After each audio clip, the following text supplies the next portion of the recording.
O segredo do outro lado do muro. Histórias nunca contadas do manicômio judiciário. Agora, no Resenheira Crime.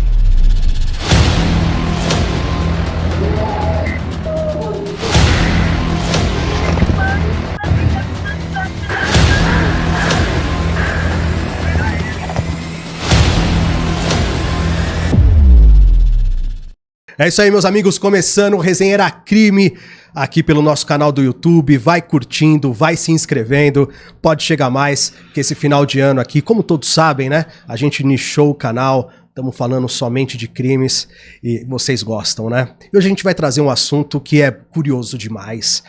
Eu estava atrás desse bate-papo já há muito tempo. Quando o Resenheira falava de todos os assuntos, eu queria abordar esse. E calhou de ser no Resenheira Crime, né? Tudo no tempo certo, na hora certa.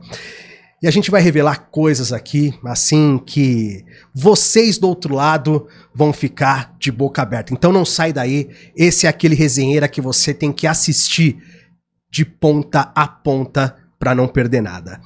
Eu tô com o doutor Paulo César Sampaio. Doutor Paulo, é um prazer falar com o senhor. Seja muito bem-vindo ao Resenheira Crime. Um prazer também é todo meu. Um grande abraço para todos que estão aqui ouvindo. E espero que seja útil o que a gente vai conversar hoje. Sem dúvida nenhuma, a galera gosta muito, vibra muito desses assuntos, né? É curioso, o senhor que foi diretor do manicômio judiciário de Franco da Rocha, é isso? Fui diretor do Hospital de Custódia. Ainda manicômio e mudamos o nome para Hospital de Custódia e Tratamento Psiquiátrico André Teixeira Lima.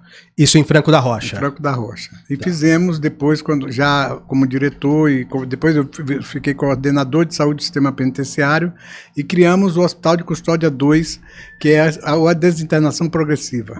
E como difere o manicômio judiciário do hospital psiquiátrico? Qual que é a diferença deles? Então, o manicômio judiciário deveria ser para pessoas que cometeram algum delito por não estarem em condições mentais de entender esse caráter ilícito do crime, nem de comportar-se de acordo com esse entendimento.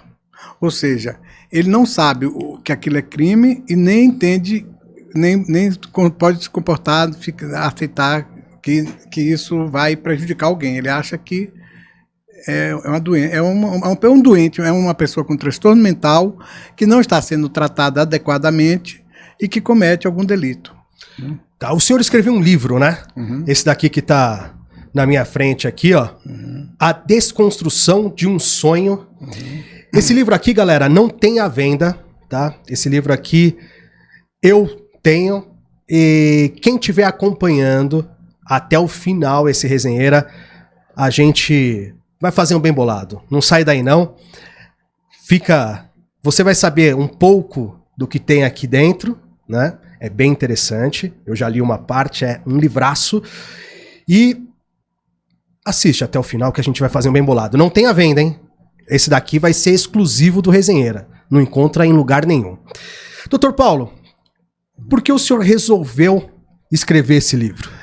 Primeiro, assim, os hospitais, o antigo manicômio judiciário era um lugar que você coloca a pessoa, que é uma pessoa que precisava de tratamento, que na verdade, assim, ele não cometeu o crime porque ele tem maldade nem nada, ele cometeu o crime porque, no fundo, por erro nosso, porque não foi tratado adequadamente fora.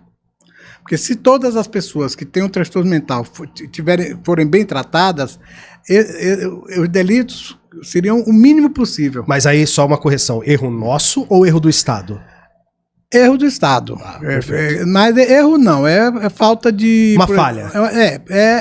É que a saúde mental agora está melhorando bem, houve a reforma em 2001, a gente conseguiu a reforma psiquiátrica. Que está sendo implantada agora, em 2023, né? Não, foi implantado, já começou em 2003, ele já teve algumas coisas implantadas, em 2017 também já teve. Agora ele está tendo a proposta de acabar com os hospitais de custódia. A partir desse ano não tem nenhum tipo mais de internação? Não tem mais internação. Mas agora, aí a gente...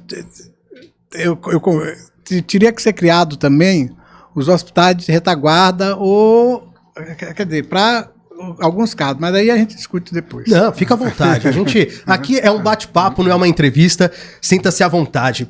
Eu queria saber quais são os principais desafios. O senhor que foi diretor, né, do Hospital Psiquiátrico de Franco da Rocha, quais são os principais desafios ao lidar com o paciente inimputável e semi-imputáveis? Qual que é o maior desafio? Então, primeiro é o preconceito, que sempre houve, né? Porque a briga nossa, a reforma, aconteceu por isso, porque antigamente as pessoas escondiam até os familiares, por exemplo, teve caso de famílias jogarem as filhas, ou as filhas porque tinham uma relação sexual homossexual ou qualquer coisa, então eles jogavam lá para esconder, as mulheres quando ficavam grávidas. Então o manicômio judiciário sempre foi tratado de uma forma, os hospitais de custódia, os hospitais psiquiátricos sempre foram tratados de uma forma muito ruim. Então existiu sempre um preconceito contra o transtorno mental, e nós lutamos contra isso. Em 1960, Basaglia já lutou para tirar esses pacientes das internações. Em 79, nós fizemos o primeiro movimento aqui dos trabalhadores de saúde mental pela reforma psiquiátrica. E aí fomos lutando. Em 89, o Paulo Delgado montou a lei, que só foi definida em 2001, que é a Lei 10.216. A lei da reforma psiquiátrica, que era para não deixar os pacientes morrerem lá dentro. Então, isso é uma luta muito grande que a gente está tendo desde... Depois, em 2003, já teve uma outra melhoria, que foi começar a pagar essas pessoas para terem condições de sair de lá, a criar algumas coisas. E agora, em 2017, deu um outro avanço. Agora, eles estão querendo acabar os hospitais de custódia, e é interessante isso, porque os pacientes ficam lá para quê? Se ele cometeu crime, mas ele não é responsável por isso. Porque, por exemplo, eu posso contar um caso. Teve um paciente que ele é psicótico e Deus mandou ele botar o filho dele no coração.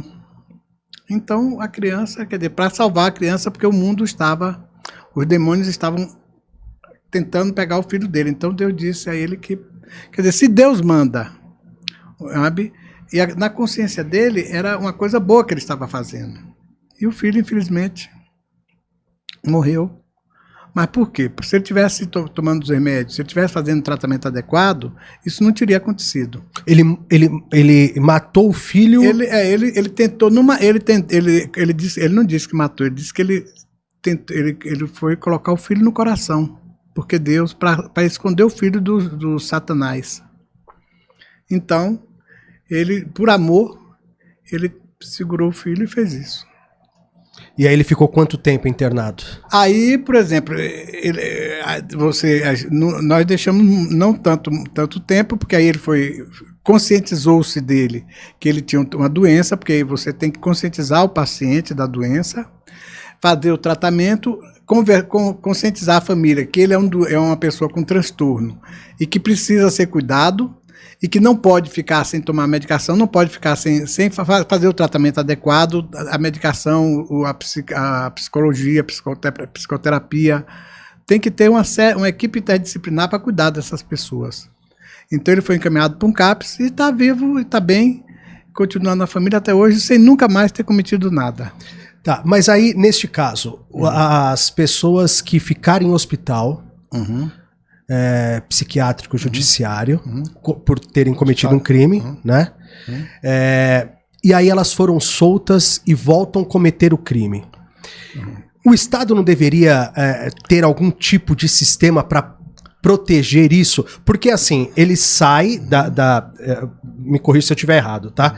Ele entra no hospital e aí ele tem que seguir um tratamento, correto? E aí ele é solto e tem que acompanhar esse tratamento, tem que fazer um acompanhamento. Vamos colocar aqui, uma pessoa que é presa comum, crime, né, que o detento, que vai para detenção e tal. Ele é preso, se ele fica numa liberdade acho que condicional, enfim, ele tem que se apresentar mês a mês. E se ele não se apresenta, ele fica como... ele tem que assinar no fórum, né? Se ele não for assinar, se ele tomar um enquadro, ele fica como procurado. Ele volta pra cadeia, ele volta pro regime fechado. No caso de um criminoso, não pode nem falar criminoso, mas no caso de uma pessoa com esses tipos de paciente com transtornos mentais, ele fica no hospital, ele é solto e ele tem que fazer um tratamento. Como que o Estado controla isso? Então, ele tem que ter... Primeiro, para ele sair, ele tem que ter a consciência de que ele tem um transtorno e que precisa fazer o tratamento. Você precisa também, é por isso que tem que ter uma equipe interdisciplinar para discutir esses casos. Você tem que conversar com a família também para que a família perceba isso e aceite que ele não pode ficar sem o tratamento. Aí você encaminha para um CAPS, um centro onde ele vai ser atendido por uma equipe interdisciplinar. A probabilidade dele voltar a cometer um crime é o mínimo possível se tudo isso ocorre dessa forma adequada. Mas se ele para de ir no CAPS? Se ele para de ir no CAPS, por exemplo, eu trabalho no CAPS também. Você tem que falar com a família, chamar o SAMU e levar ele para o pronto-socorro. Porque quando ele para de ir, é porque ele já está achando que ele não está doente. Ele já teve alguma falha aí nesse meio de caminho. Então, ele não quer fazer o tratamento. Mas o Estado tem esse tipo de controle? Olha, se o profissional for um bom profissional, ele faz isso, sabe? Ele não deixa o paciente, sabe? Porque nós sabemos o risco que corre. Então, você só pode internar um paciente quando ele põe em risco a vida dele ou a dos outros. Quando ele para o tratamento, por exemplo, principalmente se for um paciente que já cometeu crime, né? Ele para o tratamento, você tem que ter uma atitude. Mesmo quando não cometeu, você não pode deixar um paciente simplesmente ficar aleatoriamente, sem tomar remédio, sem se cuidar, se é um paciente psicótico. Sabe? Lá dentro, qual tipo de tratamento é dado? Então, tudo depende das pessoas que estão. Sabe? Mas o que o senhor já presenciou ali dentro? Que tipo de tratamento? Tratamento de choque? Como que funciona? Então, é que eu não trouxe... mas eu tenho inclusive, depois se você quiser, eu tenho uma coisa por escrito de um colega que diz assim: você vai dar tal medicação para ele, mas diga que não é esse remédio, que não é como medicação, é como castigo. Quer dizer, como é que você pega uma pessoa, um psiquiatra, passa um remédio dizendo que é castigo? Não, peraí, então vamos entender, o pessoal de casa poder entender legal. Eu tenho lá um paciente com transtornos mentais, e aí um psiquiatra vai lá e receita um remédio. Então, se você receitar um remédio para tratamento. Certo. Mas se você botar, por exemplo, dizer, não, você vai tomar essa injeção, porque isso faziam muito. Tinha uma injeção chamada Natensol Depot, que o povo dava para a pessoa ficar torta, para ficar... Era castigo. Isso era uma tortura ali dentro? É uma forma de tortura. Sabe? Como os eletrochoques que eram dados, você botava 10 pacientes deitados na cama, e o eletrochoque sem anestesia, sem nada, você ia, eles diziam queimar pestana. Você dava no primeiro, o último já entrava em pavor, porque quando ele via a crise, que dava crise convulsiva. Sabe? Hoje existe eletrochoque, mas no Hospital das Clínicas, não sei o que agora, com anestesia, com uma série de coisas que... No hospital isso era sem anestesia, sem sangue anestesia, frio. sem nada. Mas um bom tempo, né, o eletrochoque ficou sem anestesia. E aí, quando dava esses eletrochoques aí, na madrugada, acordava ou não? Durante o dia? Não, durante o dia, na hora que quiser. E o paciente tinha que... Mas por quê? O paciente tinha feito o quê para receber esse tipo de tratamento? Depende. Por exemplo, existiam eletrochoques, tem sua utilidade para depressão com risco de suicídio e também quando a esquizofrenia é uma esquizofrenia que você paralisa. Mas isso é comprovado, efetivo? O Hospital das Clínicas continua fazendo. Tá. Mas lá no caso do hospital psiquiátrico, conta pra gente. Quando você fica em catatonia, por exemplo, aí você está catatônico, você dá o eletrochoque. Tá? E é a forma, eu, por exemplo, nunca, porque existiam duas correntes na psiquiatria, a corrente organicista e a psicodinâmica, e a gente tinha uma certa briga. Então, por exemplo, no meu tempo, o eletrochoque era dado sem anestesia, então eu sempre fui contra o eletrochoque, nunca tive. Além desses tipos de torturas que o senhor relatou, né, quais casos... eu acredito que o nome de criminosos a gente não pode falar aqui, né? Até por lei, preservação, enfim. Mas o que o senhor presenciou ali? História de algum criminoso famoso? Teve criminosos aí? Teve Chico Picadinho, passou por lá. Chico Picadinho ainda tá, né? Mas tá em Taubaté, né? Isso. Pois é, mas passou assim rápido, não foi nem muito comigo, né? Mas o senhor chegou a presenciar o Chico Picadinho lá? Conheci ele. E como que era o comportamento dele lá? Olha, é aquilo, dependendo de como você trata as pessoas, como eles veem você, o comportamento deles é de uma certa forma. Por exemplo, eu vivia lá dentro do manicômio, junto com eles. Eu fazia o tratamento, conversava, e toda a equipe, não só eu. O trabalho que nós fizemos foi o trabalho de equipe interdisciplinar, que isso aí no governo houve e ajudou bastante. Por exemplo, botaram equipe, porque você botar o médico como todo poderoso não resolve. Você tem que fazer uma equipe, porque essa equipe vai discutir o caso, vai ter... Então, foi uma das coisas que a gente fez a mudança, foi tirar o poderio só não fica só o médico, nós vamos trabalhar em equipe. Hoje, a gente está fazendo muito isso nos CAPs, entendeu? Então, você cuida do paciente com mais responsabilidade e com mais profundidade.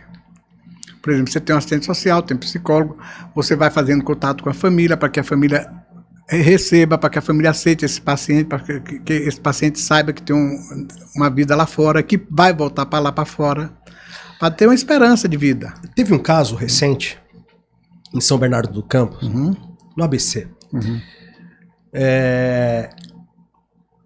Salvo engano, ele matou o pai em Santo André, há 7 anos atrás. E agora, 2 meses atrás, mais ou menos, ele matou a namorada. Esquizofrênico, quadro de esquizofrenia. Ele mesmo relata que tinha esquizofrenia desde os 9 anos de idade. Está nos autos isso. E ele não fez o tratamento, não teve essa coisa do SAMU, né?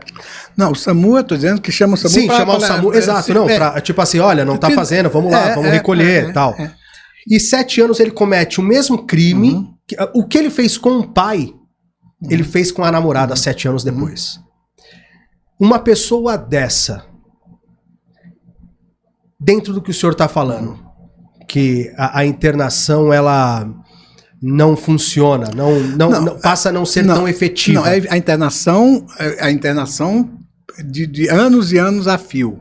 Porque nós preconizamos a internação, quer dizer, até uns 15 dias. Agora, tem casos também que, por isso que a gente não é neto, por exemplo, tem casos que a gente não tem o que fazer. Pois é, aí eu tenho esse rapaz que 7 anos depois comete o mesmo crime e estava sem nenhum tipo de tratamento. Né? E aí? Por quê? Assim, ele assume que ele não estava mais fazendo o tratamento, que ele não estava mais com acompanhamento do CAPS, né? Eu tive acesso aos autos desse processo. E aí? E aí teve uma falha nossa, que eu digo da área da saúde mental. Porque, por exemplo, um paciente que já cometeu um crime, matou o pai porque estava delirando, porque estava achando que o pai estava perseguindo ele ou qualquer outra coisa que valha, ele para o tratamento, você tem que tomar uma providência. Não dá para você simplesmente dizer, acabou, não é responsabilidade, ele não quer vir, não é responsabilidade minha. Não existe isso. Sabe? Nós temos uma responsabilidade sobre os pacientes e você tem uma responsabilidade. Você, por exemplo, que eu falei nesse instante, se o paciente põe em risco a vida dele ou a dos outros, você tem que internar. Você tem que deixar ele até fazer o tratamento. Se ele não quer fazer o tratamento, aí você tem que mandar para o socorro e lá você vai avaliar, o médico vai avaliar, ver se necessita ou não de ir para um hospital fazer o tratamento psiquiátrico. Voltando lá no Chico Picadinho, o pouco contato que o senhor teve com ele, o senhor andou ali no corredor com ele, chegou a conversar com ele? Conversava, tranquilo. E como que era essa relação com o Chico Picadinho? Que ano foi isso, mais ou menos? 2001, 2002, sei lá, 2000, até... E qual que era... Dá pra você falar qual que era o bate-papo com ele? A relação minha com todos os pacientes era uma relação... Ele me chamava de painho. O Chico Picadinho? Também, todos eles me chamavam de painho. Por quê? Porque quando eu cheguei, e quando ele... com a equipe, que foi uma equipe que nós montamos, e todo mundo trabalhava lá dentro. Sabe? Então eles perceberam que havia esperança. Uma esperança de não ficar porque lá dentro o resto da vida. Porque você, quando você entrava no manicômio, era como se você não tivesse mais, aquilo era o seu fim de mundo. Então quando você começa a mostrar a ele que tem um mundo lá fora, que ele tem que voltar, que ali não é o lugar dele, o lugar dele é lá fora, que ali é o lugar de tratamento. E então ele vai começando a dizer, olha, alguém acredita em mim, alguém me vê como ser humano. Sabe? E aí eles vão mudando o comportamento. Não sei, você vai ver aí que, por exemplo, a gente tinha ligações com o CAPES e a gente saía, levava eles para fazer show, para eles fazerem desfile, sabe? Na Paulista, na PUC, em vários lugares a gente saía juntos. Sabe? E nunca fugiu nenhum comigo. Todos voltavam? Todos voltavam. Porque era uma felicidade para eles. E o comportamento deles na rua? Tranquilíssimo. Tranquilíssimo. Sabe? E algum já relatou, fez alguma confissão para o senhor que marcou nesse tempo todo trabalhando no hospital? Olha, nós tivemos alguns casos, por exemplo, teve no nome eu não vou botar, mas fulaninho lá que matou a família inteira. Sabe? Matou o pai, a mãe e os irmãos. E você vê, ele ficou lá, hoje ele está casado, tem uns 20 anos que ele já está velho, inclusive agora, tá morando, tá vivendo uma vida normal como outro qualquer. Né? E lá dentro como que ele era? Olha, quando a gente chegou, ele ainda tinha um certo... Depois ele foi percebendo que ele que tinha sido um erro, agora que mesmo... não tinha, pai e mãe não ia ter mais. Mas ele podia ter uma esperança de vida. E pegou isso e conseguiu sobreviver e conseguiu viver feliz depois. Tá feliz, quer dizer, à medida do possível, né? E não cometeu mais nenhum crime? Tá bem, tá trabalhando, tá tranquilo. Recuperado? Faz tratamento, tomar um remedinho e tranquilo. E como é trabalhar nessa reintegração desses tipos de pacientes? Olha, é ótimo, porque você acreditar que você pode devolver a vida a uma pessoa, isso é muito importante. Nós temos, por exemplo, os hospitais psiquiátricos também aconteceu muito isso. Sabe? Eu tenho uma mulher que ela nasceu dentro do Juqueri e foi criada lá. Só que assim, como ela era filha de paciente, sabe? Ela não teve a condição de estudar, então ela ficava lá dentro. E quando chegou um determinado tempo, começou a tomar, inclusive o médico está aqui dentro, a gente dá remédio. Olha que absurdo. Ninguém nunca olhou ela como um ser humano, uma pessoa que está... E ela viveu a vida inteira até que a gente chegou lá, ela nem foi paciente do hospital de custódia. E cuidou dela, hoje ela está casada, está bem, e não toma remédio, não toma nada, não tem muita coisa, porque depois de uns 40, 45 anos que a gente conseguiu. Sabe? Então... E dentro do que o senhor acompanhou ali dentro, Dr. Paulo, alguma coisa que não sai da sua cabeça até hoje? Tem várias. Conta pra gente. Por exemplo, tem uma paciente que inclusive está no livro, que era uma pessoa que tinha um transtorno mental, não tinha família, quer dizer, aí já uma outra falha, porque, por exemplo, se você não tem família, não tem ninguém, você fica na rua. Família pode visitar? Não, essa não tinha nem família. A família comigo tinha, podia. Tá. Mas eu tô dizendo, essa paciente não tinha família, ficava na rua. E um dia, ela achou que queria lavar o cabelo com shampoo. Aí passou na farmácia e pegou o shampoo, mas não foi porque estava roubando não, porque ela não pegou escondido. Ela pegou e disse, não, eu vou lavar meu cabelo com shampoo, então esse shampoo é meu. E saiu. Só que por azar dela, o dono da farmácia viu e estava passando um carro de polícia. Aí pegaram ela, levaram, foi para a delegacia. Ela chegou na delegacia, ela começou a perturbar os outros, porque chegava de madrugada, ela começava a cantar. Aí as outras presas jogaram um líquido no rosto dela, ela perdeu a visão. E aí, quando perdeu a visão, o pessoal da delegacia, do sistema penitenciário, mandou ela para a gente. Aí nós conseguimos encontrar a família, brigamos um bocado para liberar ela logo, porque tem que fazer medida. E hoje ela vive com a família, faz tratamento. Conseguimos achar a família dela, que ela estava na situação de rua. E hoje ela, quer dizer, agora sem uma visão, porque perdeu. Lá dentro é cruel, né? É. Dizem que a cadeia é sem lei. Uhum. O hospital judiciário também? Então, dependendo de como você cuide. Quando a equipe, por exemplo, como nós estávamos lá dentro, ficávamos lá junto com eles, acabou-se muito essa crueldade que você fala. Por exemplo, ninguém mais pegava alguém forçado, entendeu? Porque isso acontece. Tá?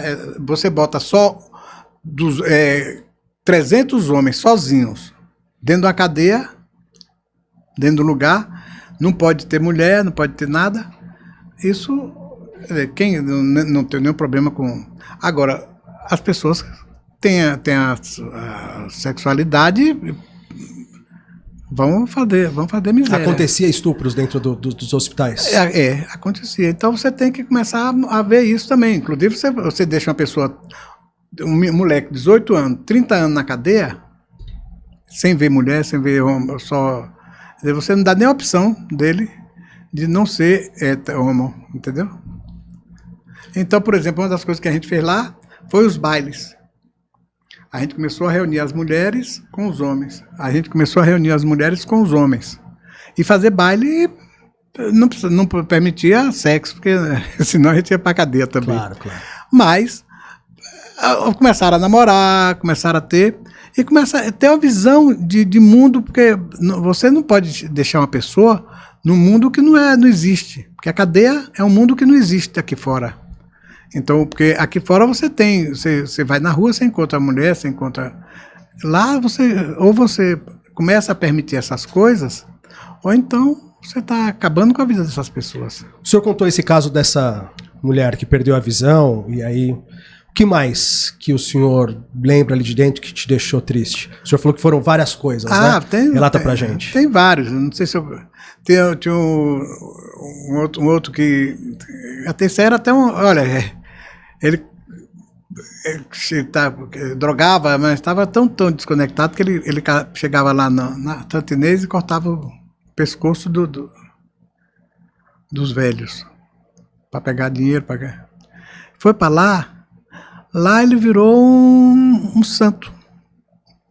Agora, ele morreu depois com AIDS, porque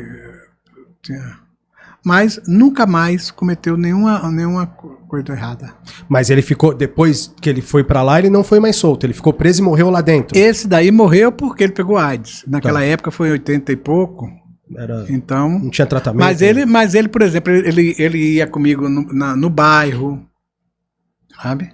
Ele saía, a gente passeava, fazia passeios e ele ia também junto. E andando no meio daqueles corredores ali, as confissões, as revelações, né?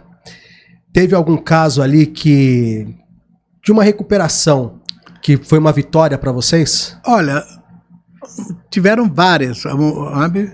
Nós conseguimos recuperar, porque nós começamos a fazer o tratamento adequado, por exemplo. Porque quando eu cheguei, era todo mundo junto. Sabe? Então, todo mundo junto, como assim? Por exemplo, o dependente químico, com esquizofrênico, com os pacientes psicóticos, com os transtornos de personalidade, e isso é ruim. Porque cada um tem um tratamento, o dependente químico tem um tratamento que é diferente do tratamento do psicótico. Né? E que é diferente do tratamento com transtorno de personalidade. Vocês fizeram alas? Aí nós começamos fizemos uma unidade tá aí escrito também no livro, para dependentes, e eles iam para a escola, inclusive assim, eu dizia, o que é que você quer fazer? Porque você sabe que aqui você está,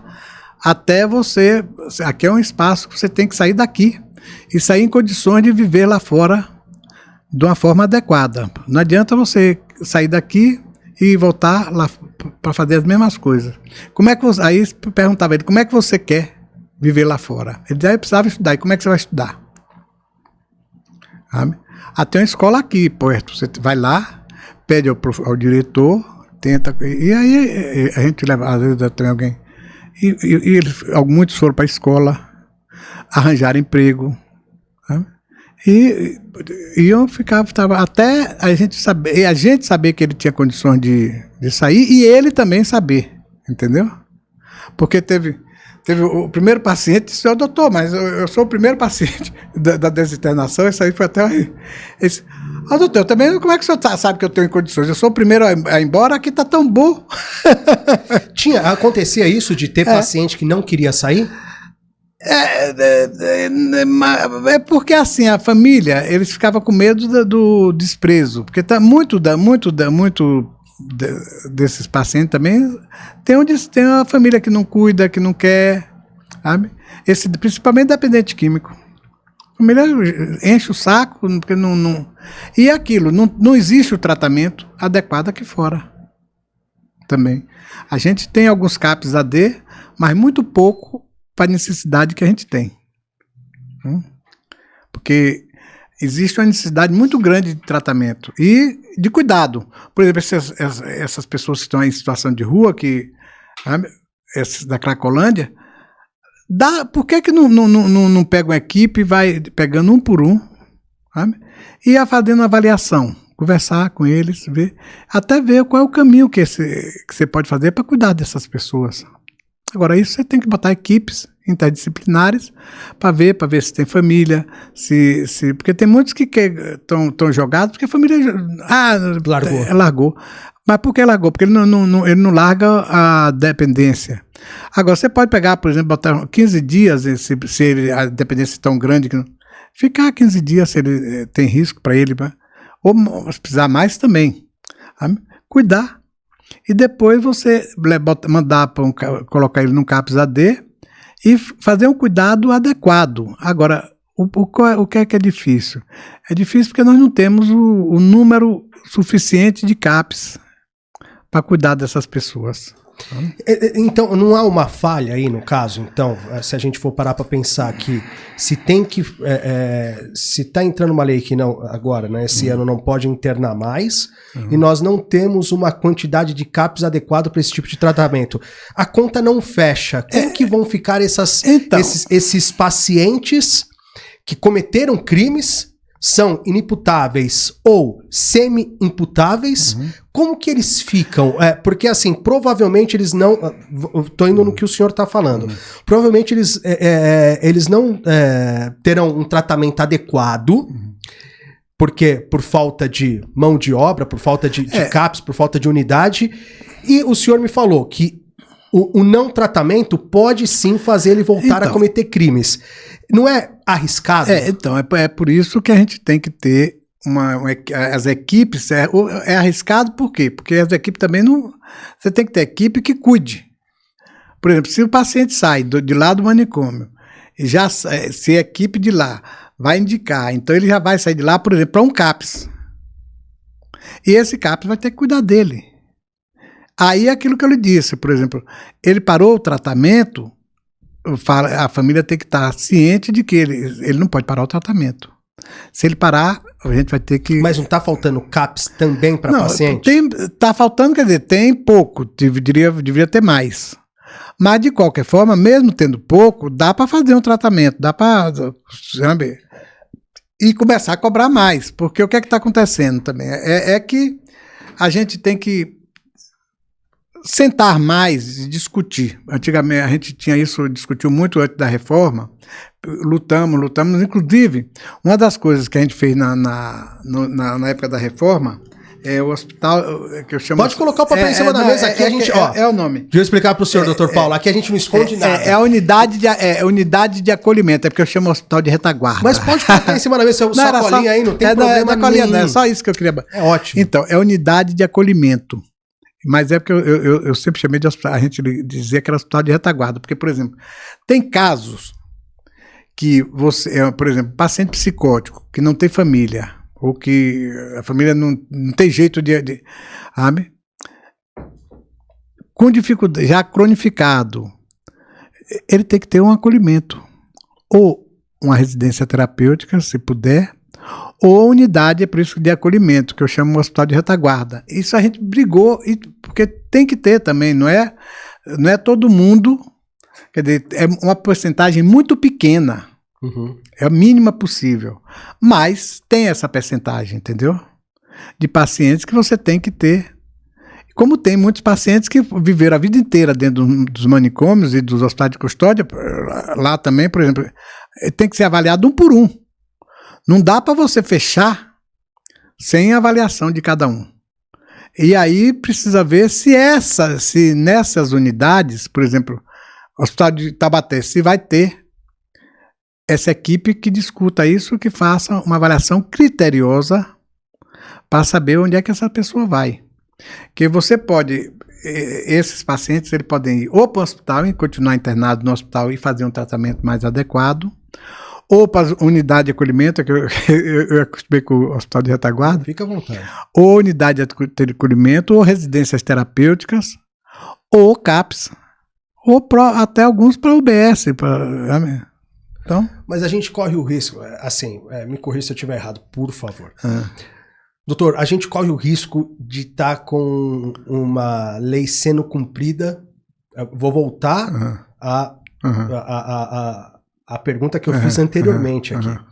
A gente corre o risco de ter uma lei, temos uma lei e não temos mão de obra. Olha, a mão de obra, quer dizer, precisa mais. Nós precisamos agora, mas não significa essa lei. Não seria o ideal o Estado primeiro preparar a mão de obra e falar agora se aplica mas hoje a gente já tem, por exemplo, mas a mão de obra para fazer isso, que nos hospitais de custódia tem. Para o CAPS, para a saída deles. Para a saída para o CAPS tem. Se você vai pegar esses pacientes e vai indicar, por exemplo, você vai indicar para um CAPS. O CAPS primeiro precisa aceitar. Enquanto então ele vai ter que ir para o CAPS. Aí o CAPS aceita. Então ele só vai sair de lá quando tiver já o tratamento no CAPS. Agora, nós também não podemos culpabilizar as pessoas porque o Estado não é. Porque assim, tem CAPS e CAPS, entendeu? Como seres humanos. Por exemplo, você tem aquilo que eu lhe disse, quando nós entramos no hospital de custódia, nós entramos com outra mentalidade, sabe? Diferente das pessoas que estavam lá. Entendeu? Que era uma mentalidade como diferente das pessoas que aquilo que no livro você vai ver, do outro hospital de custódia que tem aqui em São Paulo, que deixava os pacientes nus, agora não sei, e fazia um tratamento inadequado. Então, você também tem isso, você tem que procurar fazer o tratamento adequado para as pessoas. O Mário Santos, que sabe que a gente está aqui, mandou uma pergunta, ele que está produzindo resenheira junto comigo, né, tá dando uma força, meu mestre Marião, um grande abraço para você. Ele mandou essa pergunta aqui. Não fica difícil responsabilizar o criminoso? Não fica a dúvida de quem é que está cometendo crime, o Estado ou o paciente? Isso, ele está certíssimo. A pergunta que ele fez. Porque, por exemplo, se você faz um tratamento adequado, muito, muito, muito difícil o paciente cometer um crime. Sabe? Se o paciente tem o tratamento adequado, se aquilo que eu lhe disse, por exemplo, se ele de uma hora para outra ele resolve, até porque a gente não conseguiu ainda conscientizar ele de que ele precisa de tratamento, porque é uma conscientização. Mas essa conscientização demora um tempo. Nem todo mundo, para droga, por exemplo, eu trabalho num CAPS, aí tem horas que o paciente desiste. Ah, não vou mais. Peraí, você não vai mais, aí a gente tem que falar com a família. Olha, então, e avisar a família, olha, se ele não quer mais fazer o tratamento, você vai ter que ver, porque não dá para... Aí eu pego uma pessoa que cometeu um crime inimputável, semi-imputável, enfim, ele saiu, tá no CAPS, eu vou voltar quase lá no começo do nossa resenha. Ele saiu, tá no CAPS, ele desistiu e a família fala assim, não, tá bom, ele não, realmente, a família chega e fala, não, realmente ele não precisa. E aí? Aí você vai ter que sentar e discutir com a equipe para ver se esse paciente tem risco de cometer outro crime, você vai para o judiciário. E aí o Estado deve proteger... O Estado, você... Deve nos proteger para que ele não cometa outro crime. Tá. Sabe?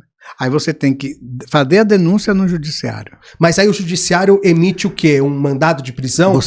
Como que funciona isso? Então, aquilo que você está, dependendo das pessoas. Porque não é uma prisão. Mas, por exemplo, se eu e a equipe interdisciplinar encaminha para o judiciário dizendo, olha, esse paciente parou, a família não está aceitando e corre o risco dele, ele põe em risco a vida dele ou a dos outros. Quer dizer, o judiciário não é Deus. Claro. Alguns até acham que são, mas não são. É verdade. Sabe? Então o judiciário tem que fazer o quê? Pegar esse paciente e encaminhar para fazer um tratamento ou ser avaliado por uma equipe, para ver o que é que acontece, para não deixar que porque quando corre risco, você tem que tomar providência. Sabe? Uma das coisas que a gente sempre bateu é assim, a internação compulsória ou internação involuntária acontece, mesmo com a reforma. Mas acontece quando? Quando o paciente põe em risco a vida dele ou a dos outros. Se o paciente põe em risco a vida dele ou a dos outros, e eu não posso, vejo que não dá para cuidar dele na rua, então eu tenho que internar. Tá. E quando as luzes se apagam à noite, como que é ali esses pacientes, que eu ia quase falar preso, esses pacientes com transtornos mentais, todo mundo dorme, como funciona, como que é a noite dentro de um hospital judiciário com pacientes com transtornos mentais ali? Dormem também. Eles dormem, não tem algum ataque, algum transtorno? Não. Nada? Não, é aquilo que eu lhe digo. Se você trata adequadamente as pessoas, dificilmente você vai ter problema. Mas dentro do tratamento de tortura que se tinha, as noites eram tranquilas? Eu sei das torturas, mas nunca trabalhei em local, porque por exemplo, logo que quando eu cheguei, a gente já mudou. O senhor nunca incentivou a tortura? Não, eu sou contra. Por exemplo, o eletrochoque, apesar de eu respeitar as pessoas assim, mas por exemplo, eu nunca prescrevi um eletrochoque. Talvez...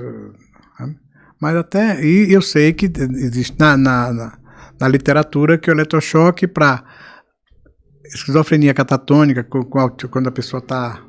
Ou depressão com risco de suicídio demais, Agora, quando eu peguei o eletrochoque, na época uma época terrível.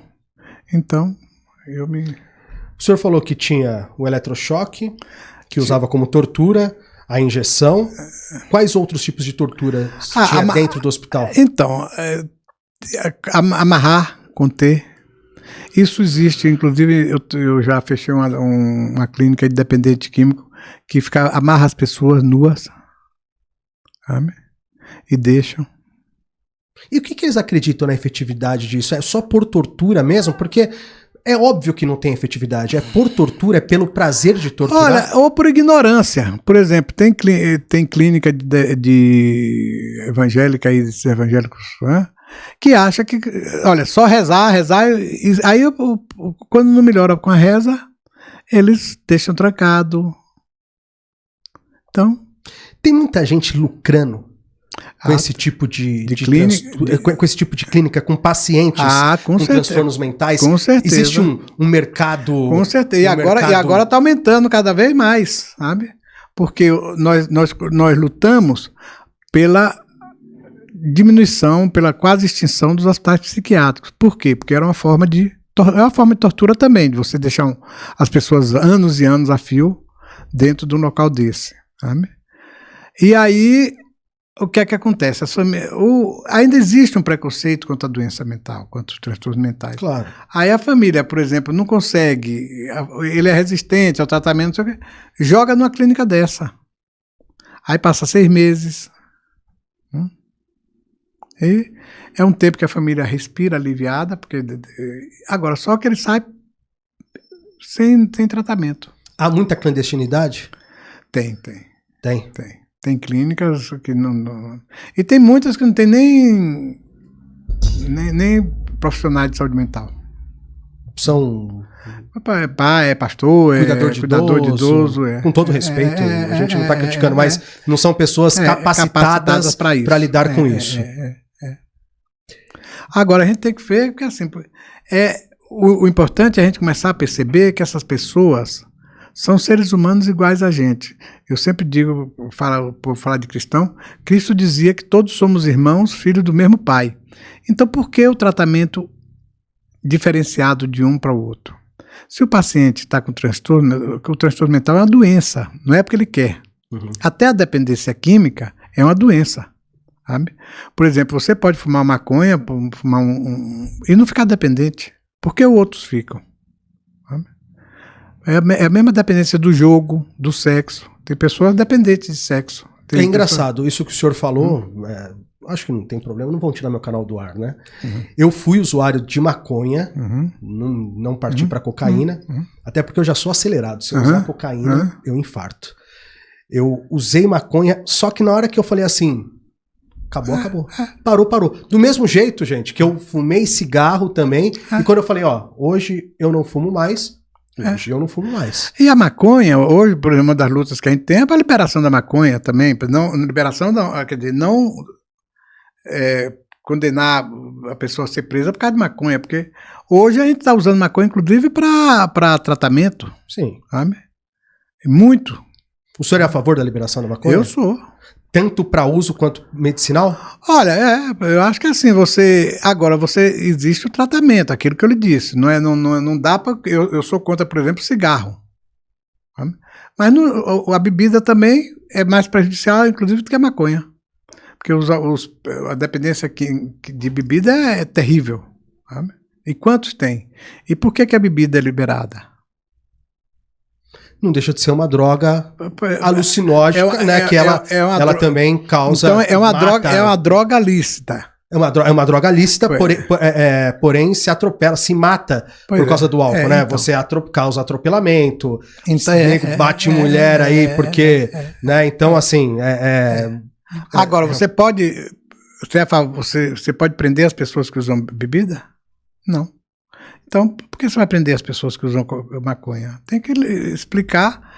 E aquilo que você fala, por exemplo, eu conheço várias pessoas que usam maconha que nunca fizeram nada de ruim e que fumam por uma vez na semana, sabe? Mas não abre uma porta para outras drogas? Depende. Se abrir a porta, aí você tem que fazer o tratamento. Mas então, aí que é complicado. Mas se abrir a porta, agora se não abre, eu conheço várias pessoas, como você falou, por exemplo, você falou que nunca precisaram de tratamento e que pararam, ou que usam uma vez na vida, está na morte. Não, eu falei de mim, eu parei, mas nem... será que... Eu acho que eu não estou numa estatística... Olha, eu não sou maioria. Engano seu. Será que eu sou... Engano seu. Sério? É. Porque maconha é uma coisa que você, quando é adolescente, todo mundo experimenta. Uns ficam, outros não. Teve amigos que experimentaram comigo, não continuaram, eu continuei. Ou outros continuam, mas de uma forma tranquila. Mas hoje eu não uso mais. Fuma maconha uma vez na vida, está na morte. Sabe? Fuma para acalmar, para tranquilizar. Eu tenho uma amiga que ela está com câncer, tá fumando, bota o baseadinho dela, não tem um remédio. Fuma baseadinho e tranquila. Eu já ouvi dizer, pelo amor de Deus, não estou querendo, mas que pacientes oncológicos chegaram a usar a fumar, não, que alivia a dor, né? Diminui a dor. Não sei se isso é verdade, não sei o que tem de verdade ou mentira, mas já ouvi dizer, né? A famosa rádio peão. Doutor, vamos falar sobre o livro que a gente prometeu que a gente ia falar alguns segredos desse livro aqui, que não tem à venda, né? O senhor me deu, muito obrigado pelo presente. Se você quiser outros, quiser dar... Esse daqui é meu. Se você quiser alguns para dar para algumas A gente vai sortear. A gente vai sortear porque não encontra em lugar nenhum. Eu posso arranjar até uns 5. Beleza, então vamos sortear 5. E aí eu pego lá com o senhor, na casa do senhor. É um livro que tem várias revelações, histórias bonitas, né? E aqui no final algumas revelações marcantes, sérias. Por que esse livro não foi comercializado? Então, esse livro é assim, primeiro que a gente começou um trabalho lá dentro do manicômio, e que foi um trabalho muito bonito. Foi uma equipe que resolveu ver essas pessoas, quer dizer, entrar num lugar em que as pessoas consideravam, né, louco, criminoso. Então, já existe um preconceito contra louco e um preconceito contra criminoso. Então, preconceito duplo. E começamos a ver que essas pessoas eram seres humanos iguais a gente. E a cuidar dessas pessoas e a começar a transformar a vida dessas pessoas. Então, começamos a mudar a filosofia de... Aqui é a porta de saída. O manicômio não é para ficar internado, é para você ir embora. Então, você vai ficar aqui o mínimo possível, mas você tem que sair de uma forma adequada para não retornar. Então, a proposta é essa. Como eu acho que também, por exemplo, eu acho que as cadeias deviam ter também equipes interdisciplinares. Porque você bota na cadeia, você vai ficar 20 anos, sem fazer, ele fica 20 anos lá sem fazer merda nenhuma. Se você fizesse um tratamento nessas pessoas, essas pessoas sairiam outros. Sabe?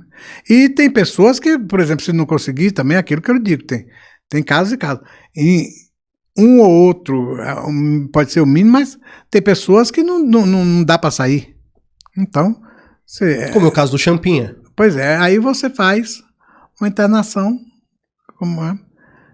Então, aí a gente fez o trabalho. Então, antes de contar por que não foi comercializado, como surgiu a ideia de escrever esse livro? Então, a ideia foi assim, existe essa disputa de que as pessoas acham que tem uma equipe, tem pessoas na área de saúde mental também, né?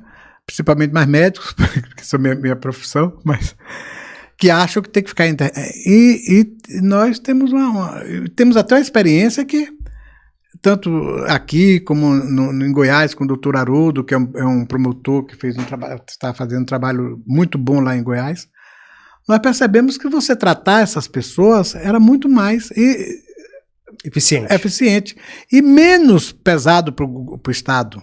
Porque, por exemplo, se você só bota gente para ficar lá, olha o prejuízo que você dá para o Estado. Se você começa a tratar, pôr essas pessoas na rua, essas pessoas trabalhando, se cuidando da família, olha que mudança. Quer dizer, é até lucro para o Estado, entendeu? Você deixa de dar prejuízo para o Estado. Então, nós começamos a fazer isso. Aí, depois o secretário gostou do meu trabalho, aí me pediu para me ser coordenador de saúde do sistema penitenciário. E eu fui ser. E aí eu entrei em contato com um outro hospital de custódia daqui e que estava fazendo um trabalho totalmente inadequado que eu resolvi denunciar para o secretário. Qual que era o trabalho inadequado deles? Era um hospital e que não tratava como um paciente. Tratava como? Tratava como castigo, porque lá inclusive era uma coisa meio louca.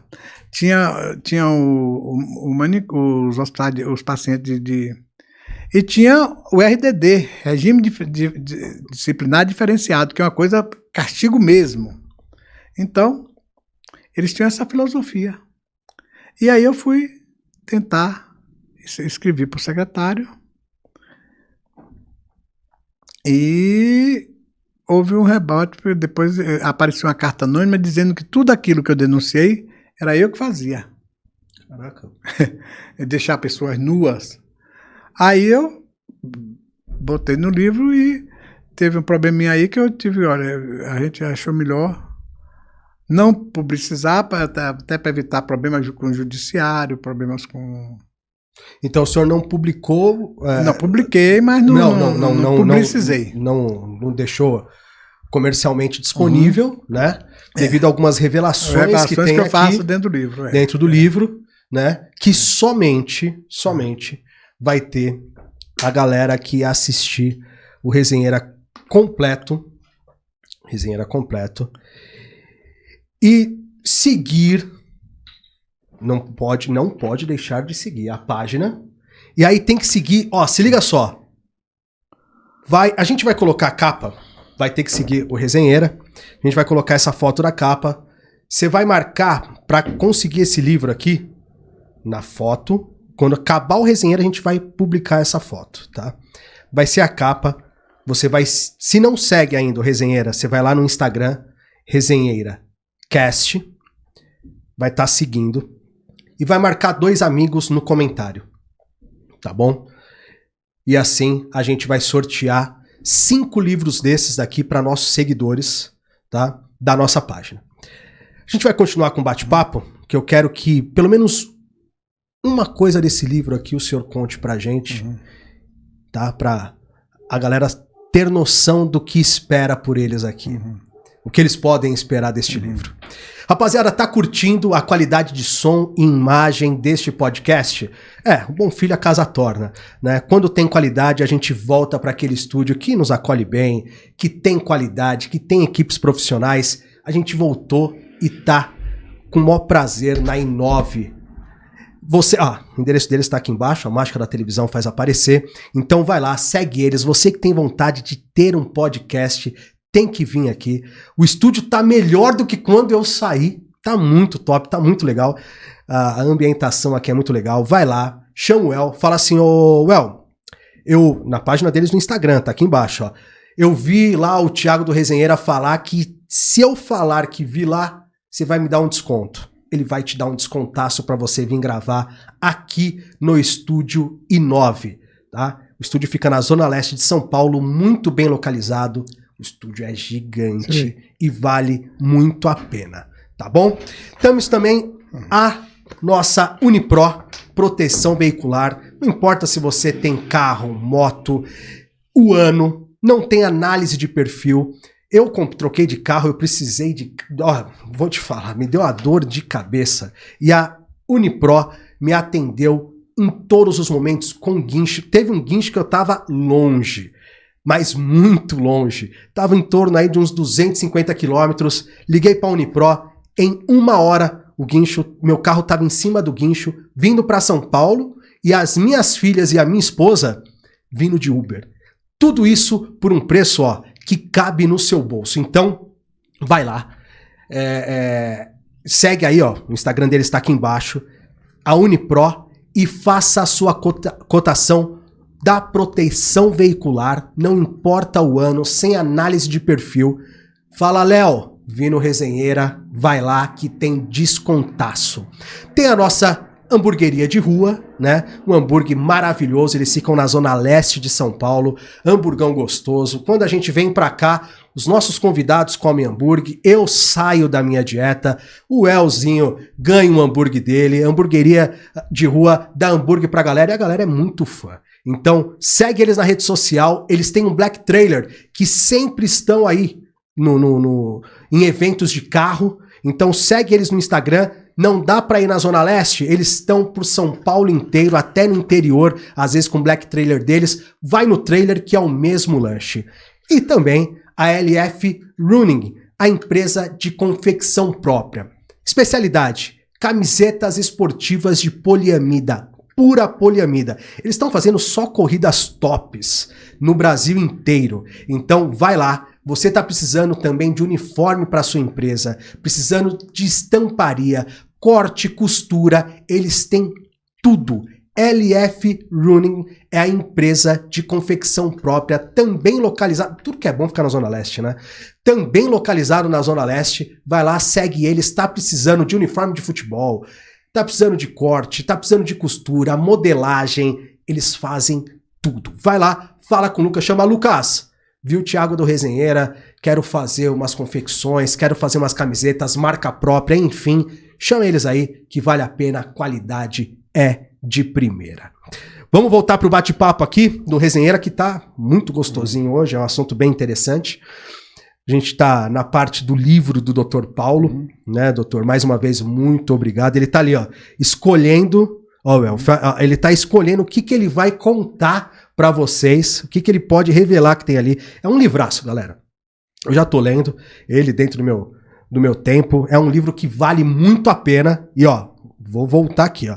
A foto da capa do livro vai estar, no final dessa resenha aqui, vai estar lá no nosso Instagram.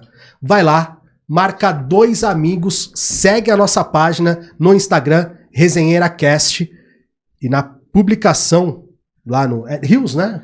Lá no Rios, vai lá, marca 2 amigos, e aí você já vai estar concorrendo. Vamos sortear 5 livros. Esse livro não tem lugar nenhum, tá? Não tem lugar nenhum, e ele conta histórias, bastidores do manicômio judiciário.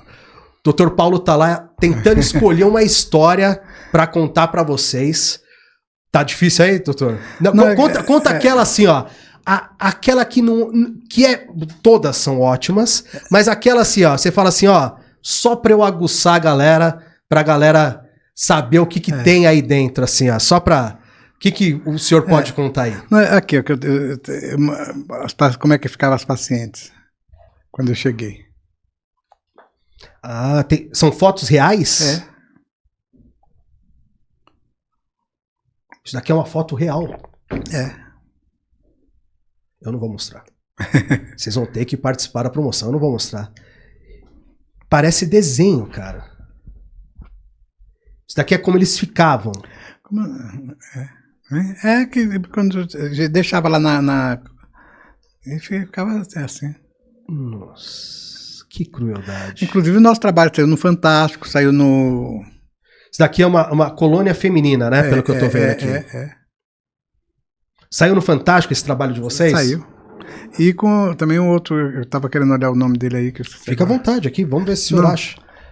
Ele tá trabalhando... Aqui não é uma entrevista, aqui é uma resenha solta. Aqui a gente espera, a gente conversa, bate um papo, e a galera vai ficar ligada aí. Por quê?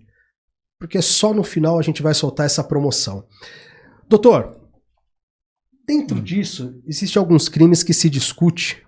Não quero colocar aí, outro. Olha aqui. Galera, tem fotos aqui. Uhum. A gente não vai mostrar, a galera vai ter que participar. Aqui é um prêmio que eu ganhei da OAB. O senhor ganhou um prêmio da OAB por quê? Por que o senhor ganhou esse prêmio? Pelo trabalho que Pelo trabalho que o senhor fez? Tá. E não só da OAB, também ganhei lá aquele de Pinheiros. Aquele pessoal que fica em Pinheiros. Maria do Poc. Lembra de Maria do Pó? Sim. O senhor chegou a conhecer ela? Eu conheci. E como que ela era lá dentro? Tranquilíssima. Tranquilíssima. Chegou a conversar com ela? Conversava sempre. E o que ela contava pro senhor? Não, eu contava a história dela mesmo, da vida dela. Ó, fala mais pertinho do microfone, é que aí o senhor tá falando. Continua a história dela. Conta alguma pra nós aí, o senhor lembra? Faz tanto tempo, mas lembra de alguma? Pra galera aí. Alguma história da Maria do Pó que ela contou pro senhor? Assim não. Não consegue lembrar de nenhuma? Não. Ou não quer contar, né? Não, mas é aquela... Mas vai ler o livro aí que você vai ver como... Tem história dela aí? Tem? Tem aqui a história de Maria do Pó. Mas aí tem revelações aí? Tem revelações. Tem revelações. Olha só. Aqui, ó, como ficava amarrado, algemados.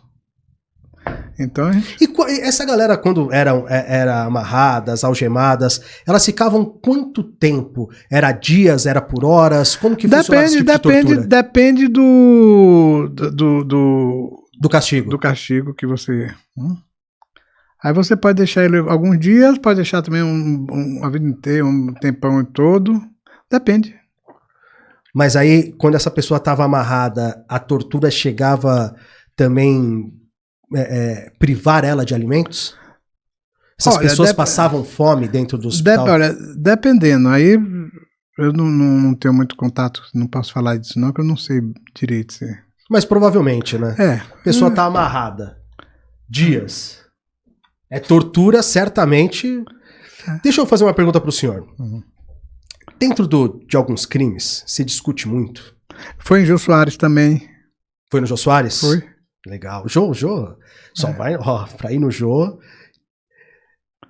Dentro de alguns crimes existe um que algumas pessoas querem colocar como transtorno psiquiátrico. Eu já vou dar minha opinião sincera, direta e... Tá? Vou respeitar a sua. Eu sempre respeito a opinião do convidado. Não vou discutir nada. Mas eu quero fazer essa pergunta para o senhor, como psiquiatra, e que trabalhou em hospital judiciário. Algumas pessoas discutem a pedofilia como um problema, um transtorno, olha, não é, não pode ser tratado como um preso comum. Eu já sou a favor da pena de morte para um cara desse. Com todo respeito ao que o senhor vai falar, eu não consigo admitir... Desculpa, o próprio crime não admite isso. Eu, como cidadão, não vou admitir, sou filho de Deus, cometo os meus erros. Eu sou a favor da pena de morte. Mas não da pena de morte ali, né, bonitinho. Da uma forma até cruel para um cidadão desse. É a minha forma de pensar de um leigo, de um cidadão que vota, que não é polícia, que está aqui sentado numa bancada, batendo um papo com uma pessoa graduada, né? E que trabalhou com pessoas aí, com pacientes de transtornos mentais. Como que o senhor analisa esse tipo de opinião com relação à pedofilia? Então, eu sou contra a pena de morte, que eu acho que assim, as pessoas, todo mundo tem o direito à vida. Agora, a pedofilia, eu acho que você tem que... eu não posso avaliar a pedofilia, eu teria que avaliar o paciente, a pessoa que cometeu. Então, eu tinha que fazer uma avaliação individual, porque cada um comete por uma coisa, entendeu? Nem todo mundo, por exemplo, rouba pelo mesmo motivo. Nem todo mundo... Aquilo que eu lhe disse, aquele pai que abraçou o filho, quer dizer, ele estava protegendo o filho, não estava matando o filho. Então precisa ver por que essa pessoa está praticando isso. De onde foi, o que foi que aconteceu na vida dessa pessoa para que ela tenha essa... Porque, por exemplo, por que eu não faço, você não faz, ele não faz, e essa pessoa faz? Alguma coisa a gente tem que ver e avaliar. Mas o senhor acha que a pedofilia tem algum tipo de transtorno? Como alguns pregam por aí? Olha, com certeza não é normal, porque nós somos pessoas, por exemplo, por que ninguém faz? Por que só um tipo de gente faz? Alguma coisa tem de diferente nessas pessoas. Mas deveria ser tratado como transtorno mental? Eu acho que você tem que avaliar, sabe? Com certeza, sabe? Você tem, essa pessoa precisa fazer um tratamento imenso, sabe? Porque é uma pessoa que ela sabe, é aquilo que eu lhe disse, ela não é um inimputável, como eles cometem. Tá. Porque existe o inimputável, aquele que não entende, o psicótico. Mas é uma pessoa, pode ser ou imputável ou semi-imputável. Porque ela sabe que o que ele está fazendo é errado. Quer dizer, a maior parte deles. Agora, mas ele continua fazendo. Sabe? Então, alguma coisa aí se chama inimputável, como transtorno de personalidade. Sabe? Eu vi que o senhor tem bastante ética aqui, né? A gente tenta puxar, né, para o senhor revelar alguma coisa pra gente, mas vejo que mesmo fora do sistema hoje, o senhor é muito ético mesmo. Isso é muito legal. Meu papel é tentar trazer alguma coisa, né? E o senhor está mantendo a ética em todos os momentos. Então, me fala como que é essa ética com relação aos pacientes e aos familiares. Como que vocês trabalham com isso? Então, é aquilo que eu lhe disse. Por exemplo, eu vejo o paciente como uma pessoa igual a mim, que cometeu alguma coisa por algum motivo. Sabe? Porque ninguém comete um crime sem Simplesmente porque... Não, tem alguma coisa existe. Por isso que eu inclusive, acho que o sistema penitenciário devia ter um tratamento, devia ter um acompanhamento, porque muitas daquelas pessoas que estão lá, alguma coisa tem. Você vê, muito nasceram, nunca tiveram um outro conhecimento, nunca perceberam que está fazendo está errado. Então... O senhor acha que dentro do sistema penitenciário... teria que ter um tratamento psiquiátrico. Nossa, mas o senhor acha que, falando em porcentagem, você acha que a maioria que está ali não tem consciência do que fez? Não, consciência tem. Consciência do que fez. Agora, por quê? Por exemplo, você vai deixar ele 20 anos lá, sem fazer nada? Mas aí não seria legal o Estado pensar em fazer essa galera trabalhar? Trabalhar só. E por que não trabalhar e fazer um tratamento para sair de lá mudado? Não, perfeito. O que a gente não pode é fazer eles custarem mais para o Estado do que eles já custam. Então, vamos colocar. Mas se você fizer o tratamento, você vai... Por exemplo, você não faz o tratamento, você joga essas pessoas da mesma forma que elas entraram. Não, eu concordo com o senhor. Mas assim, o senhor falou uma coisa lá atrás que eu achei interessante. O paciente com transtorno mental, o senhor implantou ali, enfim, essas pessoas saíam para trabalhar, voltavam e se recuperavam. Né? Não seria interessante isso para preso comum? Elas saírem para... Não em colônia, porque em colônia eles fazem isso, né? Então, não quando eles saem, mas ali. Eles terem... Dentro da detenção, dentro dos presídios, terem vários tipos de trabalhos, entendeu? Para que ocupe o tempo ocioso deles. Claro. Junto com o tratamento psicológico. Aí é o adequado. Seria o mundo perfeito. Seria o mundo perfeito. Eles trabalharem para se autossustentarem lá dentro, lógico, não ter custo para o Estado. Lógico. E naturalmente esse tratamento. E um acompanhamento. Acompanhamento. Porque... Trabalhar só por trabalhar, ele vai fazer. Agora, já ajuda, sabe? Melhor do que ficar sem fazer bosta nenhuma. Claro. Sabe? Se não tiver. Agora, se você bota ele para trabalhar, sabe? E faz um acompanhamento também para que. Sai de lá, é outra pessoa. O paciente com transtorno mental. Até porque, por exemplo, você diz, tem alguns há 5 anos. Agora, se ele passar 5 anos e ele continua o mesmo. Tem que sair? Não. Sim, eu concordo plenamente com o senhor, é o que eu vou te perguntar agora. O paciente com transtorno mental, ele tem um tempo de recuperação lá. Qual o tempo que o senhor acha ideal para ele se recuperar? Olha, é assim... Caso a caso. É caso a caso. A média. Não, por exemplo, aonde? Por exemplo, eu vou colocar assim, tem um paciente... A gente propõe que internações no prazo de 15 dias. Agora, isso para... Se não está bem, você vai aumentando. Vamos analisar. A cada 15 dias tem que ter uma avaliação? Não, tem que ter avaliação. A cada mês? Não, tem que ter avaliação direto. Mas qual que é a avaliação? Quando vocês falam assim, pode soltar? Então, aí quando discute, é uma equipe que tem que discutir isso. Tá. Vamos colocar. O juiz, ele. Quando ele vai lá para o hospital. O juiz, ele dá o tempo de prisão? Fala, você vai ficar 3 anos? O juiz diz um prazo mínimo. É isso que eu quero chegar. O prazo mínimo. Aí eu tenho um paciente que o juiz falou assim, o Tiago, vamos colocar Tiago. O Tiago vai ter que ficar 3 anos vai ter que ficar 3 anos no hospital judiciário lá. Só que vocês analisaram e viram que em 1 ano eu tô recuperado. Vocês... O que vocês fazem? Então, o que vocês têm que fazer? Pode... Não, faz um pedido para o judiciário? Aí você tem que falar com o juiz e tentar ver se o juiz aceita. E geralmente dos casos? Olha, geralmente a gente foi pouco a gente conseguiu isso porque, sabe, no meu tempo os pacientes já estavam lá mais do que do que o necessário. Qual foi o paciente que o senhor pegou? Não precisa citar nome. Que estava mais tempo. Tinham todos. A média era quantos? Olha, por quantos exemplo, anos? Sansão, eu posso falar que Sansão já morreu, né? Sansão ficou a vida inteira lá. Ele morreu dentro do hospital? Morreu dentro do hospital porque... Sabe? Sansão cantava Boemia. Boemia Era lindo. Sansão foi um paciente, também está aí o caso dele. Deixaram ele anos e anos trancado numa cela individual. E aí um dia botaram alguém na cela e ele, psicótico, matou. Aí, porque era... Aí quando a gente chegou, que soltou, foi até uma besteira nossa, aí foi um erro meu, que a gente conversando com ele, não sei o quê.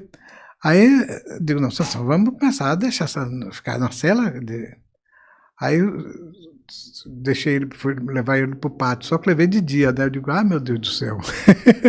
Depois que eu me tocar, digo, com tanto tempo que ele ficou sem tomar sol, quer dizer, quando eu levo o dia, podia até ter prejudicado os olhos dele, né? Quanto tempo ele ficou trancado numa cela? Anos, muitos anos, uns 10 anos por aí. Tá escrito no livro. Tá escrito, conta essa história no livro conta, também, conta. Mais detalhada. É. Qual outra que a galera pode esperar aí? Tem vários, tem 200 casos aí. Conta pra gente, senhor. Não, tem muitos. Eu quero mais olha, cortes. Sansão. O senhor chegou a conversar com o Sansão? Ave Maria, era meu filhote. Sério? É. Mas qual que era a resenha ali? Sansão gostava. Primeiro que ele Maria do Pó aqui, ó. Ele quando saiu, Ave Maria, dava mais do que... Tinha relação com todo mundo, né? Sansão? É. Mas não era porque... Ele fazia sexo com todo mundo que quisesse. Morreu também, inclusive, de AIDS, naquela época que era terrível a AIDS, né? Sansão morreu de AIDS dentro do hospital. Mas, por exemplo, depois que ele saiu, todo mundo se encantava com ele, porque ele vivia cantando Boemia. Boemia que me tem de regresso, e nunca cometeu nenhum crime. Agora, você deixar uma pessoa trancada dentro de uma cela, anos e anos a fio, é terrível. Aí quando colocou uma pessoa lá, ele matou Aí ele matou. E aí quando a gente só disse, não, vamos tentar. E ele ficou o tempo todo com a gente. Era uma felicidade pra gente. Todo mundo que chegava, as visitas que iam lá no manicômio, porque a gente também liberou visita, as pessoas poderem... se apaixonavam por Sansão. Porque ele só cantava, chegava, a primeira coisa que ele fazia era cantar Boemia. Mas o senhor teve um contato direto com ele? Eu vivia lá dentro. O senhor comentou. A sala da diretoria, eu ia lá só praticamente para assinar as coisas e meu trabalho maior era lá dentro do manicômio. Eu vivia com os pacientes. Não sei, eu mostrei aqui, por exemplo, eu ia para... O senhor mostrou para mim aí nos bastidores a foto com eles na Paulista. Na Paulista, na PUC. A gente fazia, sabe... Vivia correndo com eles lá para lá. E eu vivia com eles. Para mim era uma felicidade. Galera, vale muito a pena ler esse livro. Que nem eu falei, tô lendo. É top demais. O Resenheira vai terminar, senhor Paulo. Eu agradeço demais a sua presença aqui. Eu que agradeço a oportunidade de poder falar dos hospitais. Não. E acho que assim, olha, apesar do que você falou, vai ser difícil. Agora, eu acho que tem que ter, o que você falou também, a gente não pode ser irresponsável. Vamos avaliar caso a caso e tem que ter uma equipe interdisciplinar que assine. Não é o médico que assina só, é a equipe, sabe? Que assine para dizer qual é o caminho que você deve fazer com esses pacientes. Porque não adianta você pegar, por exemplo, vou fechar o manicômio, fechar e fazer o quê? Mandar para o OBS? Não, entendeu? Tem que fechar com cuidado. Fica à vontade que aqui a gente tá em casa. Telefone toca, chega a mensagem do WhatsApp. Aqui é tudo tranquilo. Aqui a resenha... Depois eu falo com você. Depois eu falo com você. Tô no Resenheira. Fala pra ele, assiste aí. Entendeu? Então, é assim. A gente tem que ter responsabilidade. Porque todos nós somos profissionais. Agora, você sabe que tem bons profissionais e tem maus profissionais. Claro, em todos os lugares. Em todos os lugares. Então... a gente tem que tomar, por isso que é bom, importante que tenha equipe, porque na equipe fica muito mais difícil você errar, porque, por exemplo, quando você dá o poder só ao médico, aí eu vou dizer o que é que ele vai fazer. Não, se você vai e diz, não, a equipe que vai avaliar e a equipe vai dizer qual é o caminho que tem que ser, sabe? Que foi o que na reforma, uma das coisas que a gente mais brigou foi isso, a reforma tinha que ter equipe interdisciplinar. Conseguimos, as equipes conseguimos. Não tem ainda alguma necessidade de reformas ainda, na própria reforma da psiquiátrica, entendeu? O senhor claramente é a favor da desinternação, né? Com responsabilidade. Com responsabilidade. O que eu acho é que tem que se tomar um cuidado devido àquela balança. A balança tem que estar equilibrada. Beleza, quem sou eu para poder avaliar uma pessoa julgar um paciente com transtornos mentais, né? Se bem que tem uns aí que você dá nota de 100 ele não rasga. Mas enfim, tudo bem. A gente vai liberar, mas ok, o Estado tem o suporte para dar para esse paciente solto. Então isso eu acho que é muito importante. Esse suporte, a gente vai ficar discutindo isso daí até amanhã aqui. Esse suporte, de uma certa forma, a gente consegue. Agora, o problema é, as pessoas estão no caminho certo. Por exemplo, tem paciente, aquilo que eu lhe disse, tem pessoas que, por isso que eu olhei naquela hora, que eu sempre digo hospital de retaguarda, mas é unidade de acolhimento, eu tenho que aprender esse nome.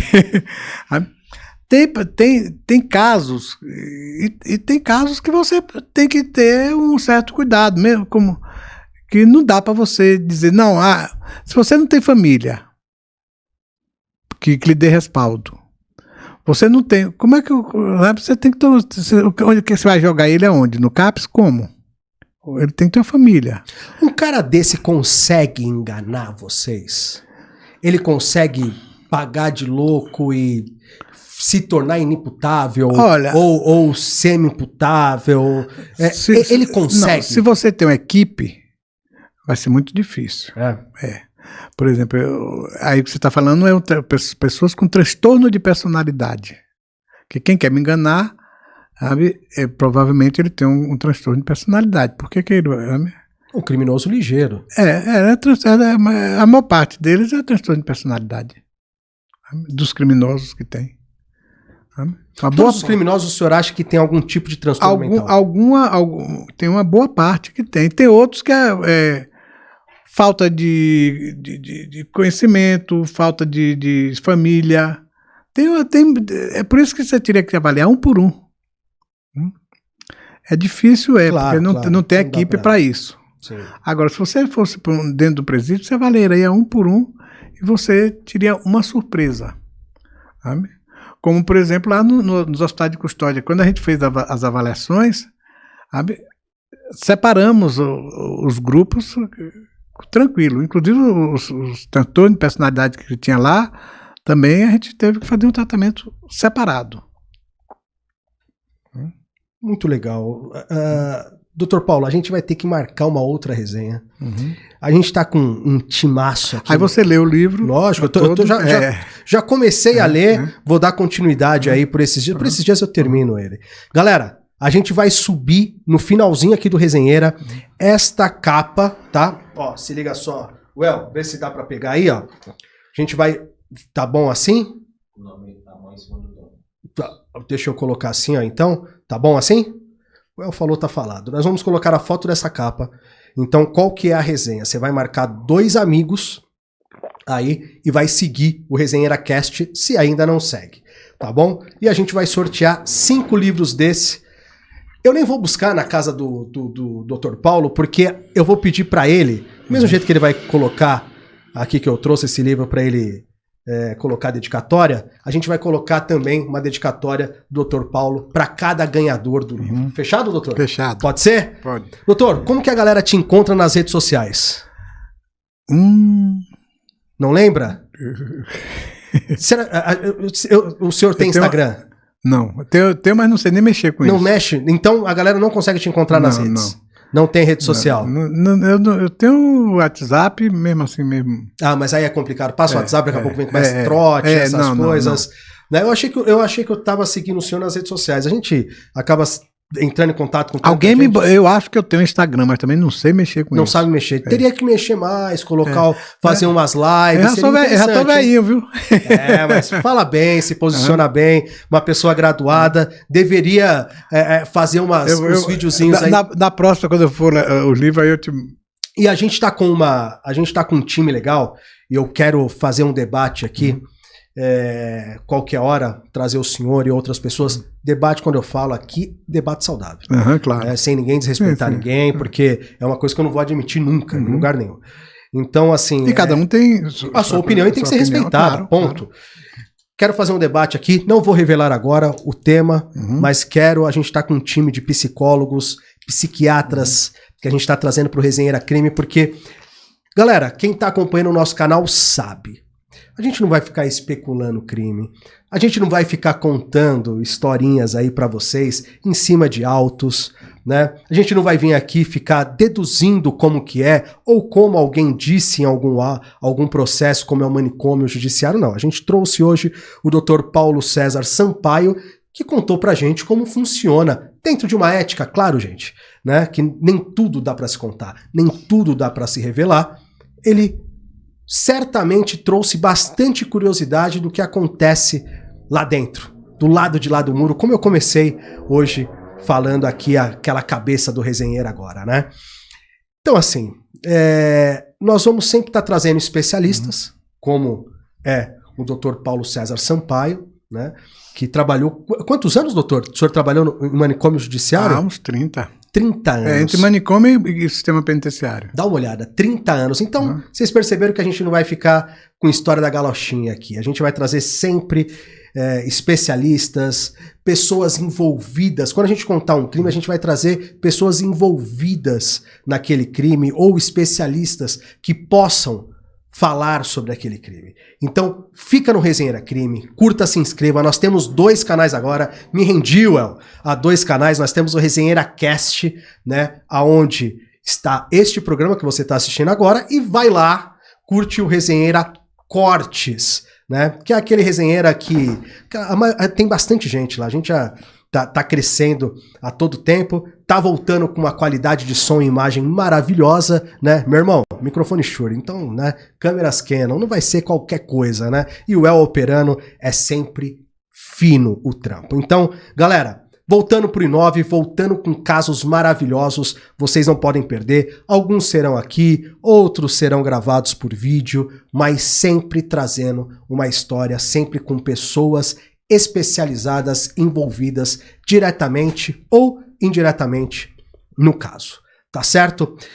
Doutor, mais uma vez, obrigado pela sua simpatia, obrigado por se deslocar do centro de São Paulo e vir até aqui. Obrigado você por me dar a oportunidade de falar do que eu sempre gostei de falar. Pode ter certeza que é o primeiro de muitos. O senhor vai vir aqui até para a gente falar sobre outros casos, né? Porque o senhor tem credencial para isso. E a gente quer pessoas com credencial, e o senhor hoje faz parte de um time do Resenheira que a gente vai querer sempre estar discutindo, sempre que possível, outros casos, de transtornos mentais. Obrigado pela consideração. Imagina, a gente que agradece. Agora vai comer o lanche da hamburgueria de rua. Well, muito obrigado. Vai curtindo, vai se inscrevendo no nosso canal, vai seguindo a gente nas redes sociais e vai lá, que o programa tá acabando e a promoção vai começar. Um grande abraço, até a próxima.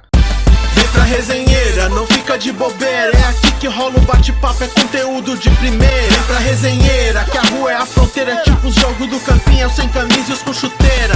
Tem bastidores do esporte, rap, funk, também samba. É tipo ideia de barzinho, nós desenrola, a gente manja. De cultura, de política, polêmica, é TV que a gente ama. Vem pra Resenheira, mano, que a gente tanca.